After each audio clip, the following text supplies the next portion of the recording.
Welcome to ABC campus. आज हम company law में एक प्रैक्टिस क्वेश्चन डिस्कस कर रहे हैं। तो क्वेश्चन ये है कि on declaration of result of voting in the annual general meeting by the chairman of AS limited, a public company, few share holders demanded a pole.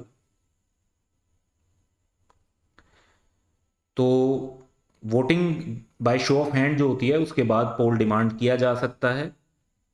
The chairman refused to hold the poll and declare the result of voting on show of hand.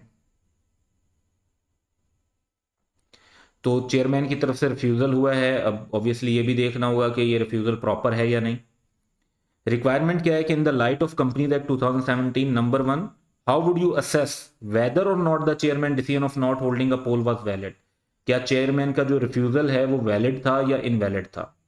Number 2, explain whether the chairman can delay the holding of poll to a date subsequent to the date of AGM.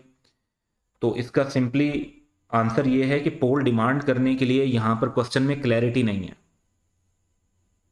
यहां पर बताया हुआ है few share holder, जबकि पोल demand करने के लिए जो क्राइटेरिया वो है कि एटलीस्ट 10% वोटिंग पावर होनी चाहिए।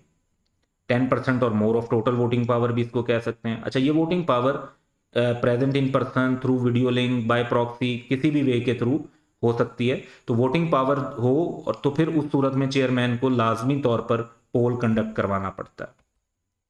So chairman is required to hold a poll in case of the same is demanded by members present in person through video link or proxy where allowed and having 10% or more of total voting power. If the shareholders who demanded the poll meets the condition as mentioned above. अब यानी question में few share holder का word use हुआ तो हम clearly तो नहीं बता सकते कि ये 10% वोटिंग पावर का क्राइटेरिया मीट करते थे या नहीं करते थे। अगर ये 10% वोटिंग पावर का क्राइटेरिया मीट करते होंगे तो फिर चेयरमैन का डिसीजन जो है वो इनवैलिड है। एंड ऑब्वियसली अगर ये क्राइटेरिया मीट नहीं करते थे तो फिर चेयरमैन का रिफ्यूजल वैलिड है। तो ये फैसला हम कैसे असेस करेंगे कि चेयरमैन का डिसीजन वैलिड था या नहीं। हम देखेंगे कि जिन शेयर होल्डर्स ने पोल डिमांड किया था क्या वो एटलीस्ट 10% वोटिंग पावर होल्ड करते थे। अगर करते थे तो फिर जो है वो डिमांड कर सकते थे और रिफ्यूजल नहीं होना चाहिए था। Otherwise refusal was valid. दूसरा पार्ट कि क्या पोल को डिले किया जा सकता है डेट ऑफ एजीएम से। बिल्कुल डिले किया जा सकता है। चेयरमैन के पास ये चॉइस होती है कि वो पोल किसी भी डेट पर कर सकते हैं जिसमें 14 डेज तक का टाइम है।